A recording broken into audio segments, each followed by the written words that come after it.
Okay, I have readjusted the rings from previous lesson. Now we can look into dips.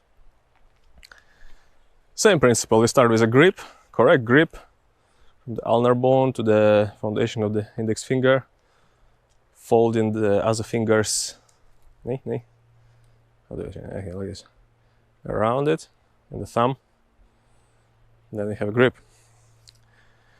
Same as with the dips on parallel bars, have this grip. Then we want to first learn to support ourselves in this position. So we come up and we basically hang. Take the legs off the ground, yeah, and support ourselves on our hands.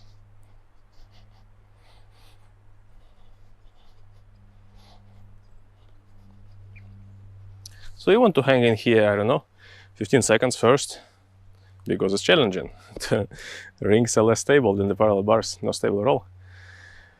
Then we look into alignment. We want our shoulders to drop. We don't want them here, so we don't want this. Shoulders dropped, neck stretched, pelvis relaxed. We don't want the arch in the lower back, no. You want pelvis to drop, relax, just as we do in hanging. If you hang off something, you drop the pelvis, such the spine can stretch. Same here. Many people, when they do strength work, there is no integration of principles of relaxation and release, the alignment of the joints, release of the body to gravity. They would have gained so much more challenge to the workout in terms of strength building if they just were able to release to gravity.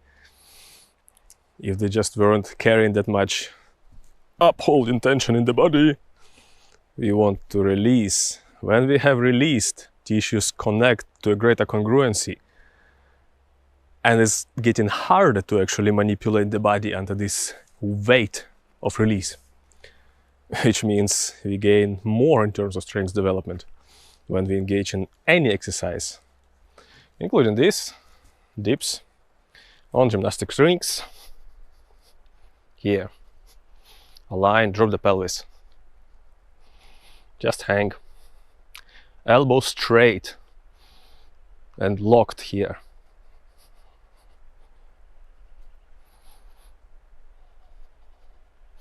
So you want to hang out here, maybe. If you can do 30 seconds at first, well, build up to 30 seconds at least, holding here. That's good. Then you have a foundation to work with further. But here, be mindful that the challenge on the pressure on these two parts of the hand will be more than in the push-up position, because obviously all of your body weight is now supported on those bones. So we don't want to overkill it. We want to develop, well, up to a minute max for this beginning stage of work. But 15 seconds, 30 seconds, it's good already. So just train this at first, holding, just holding on the dips, on the rings. So when you have this ability to hold yourself at least for 30 seconds, then we attempt the negative phase of the move. Just like we did when learning the pull-ups and the dips on the parallel bars. So we just come to on the rings, and we just lower down, yeah. Then we bring feet to the ground, and we come up. Elbows travel close to the body. Basically, arms are rubbing the body. Yeah, if you hear, rubbing the body all the times. And elbows don't get splayed, yeah. You don't want them there. When you are here on the lower position, elbows must be in, yeah. It shouldn't be this. Elbows in. So paying attention to these aspects and the moses. And by the river, lots of moses here.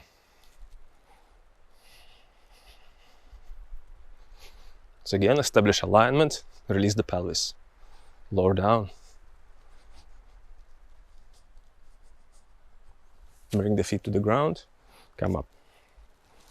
Shake off your arms, wherever. Roll shoulders. Again, we don't want to create much of the lactic buildup.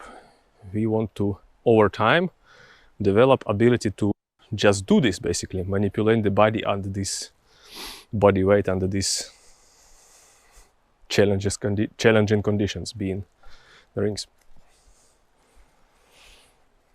I don't know, 5 maybe reps of this. Let's do 3 more.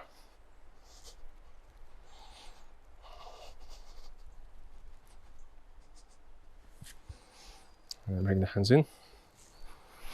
Shake off. 1 more.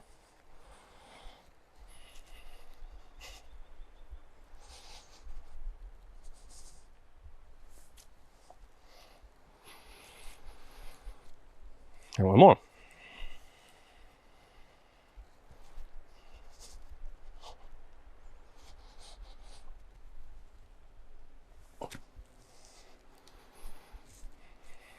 Very good.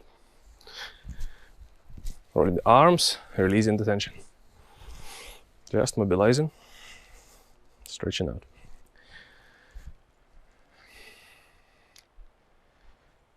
By now you know already quite a few drills for stretching the arms, all this stuff, yeah? The pushing the thighs, etc. If you do work out in the gyms, integrate those stretches in between your workouts. So you do, I don't know, press or pull or push, whatever kind of exercise. In between, while you're resting, do some of these. Stretch out, open out. Do all those connectivity building drills.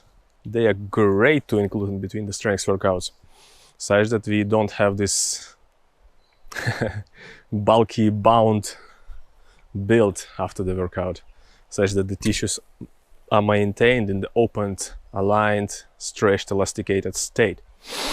We want this. We want to build this mechanically, physically first. Then we'll translate this into the body which changes under the influence of Qi. Okay, so when you have got comfortable, can do up to 5, no problem with the negative side of dips.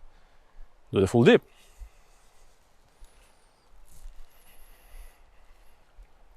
Supporting up, lowering down, pressing up. At first, just do 1 rep.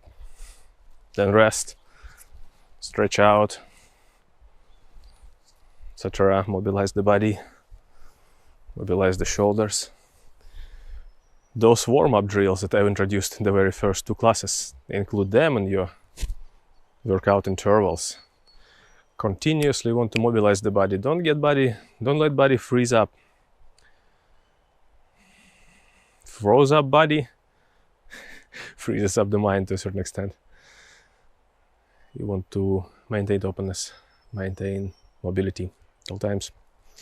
Then try doing 2 in a row. Very slow progression. It's a powerful exercise.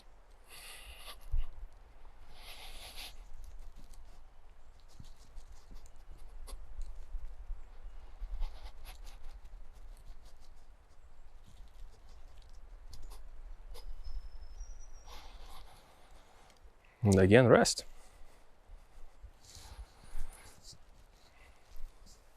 Loosening patterns. Also great to include in between the workouts. All these, or all these. What you'll find that there is much more tangibility to a loosening routine when you have challenged the tissues with some body weight work. Feel them much better. There's much better feedback from the body.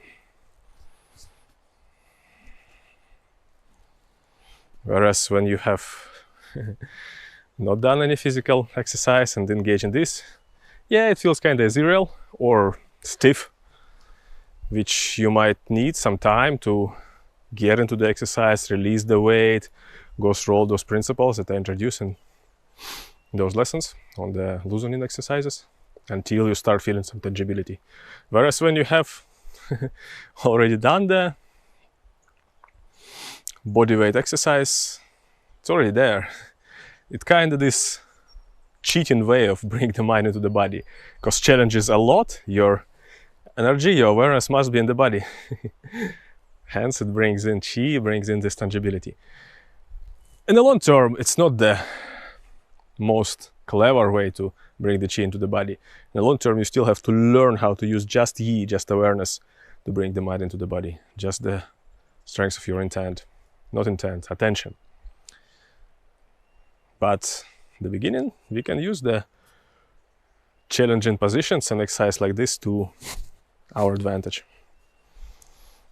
If you're comfortable with 2 in a row, build up to 3 and sky's the limit. Let's do 3.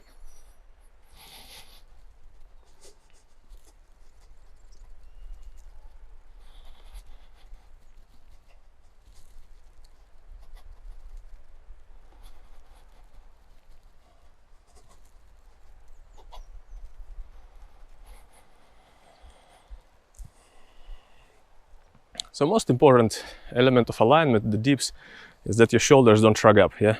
Keep the shoulders down. Keep the shoulders down, especially when you come here on this stage, yeah?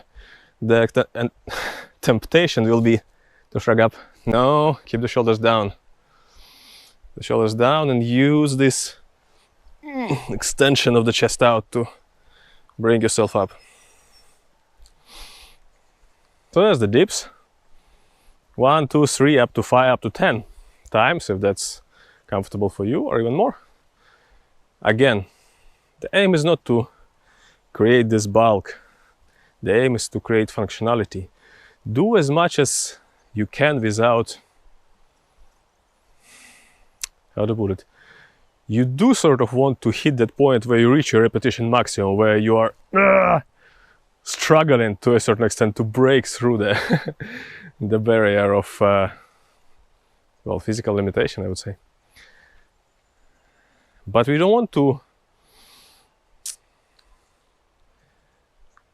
work to a point whereby that's what we only focusing on, to bring those physical barriers.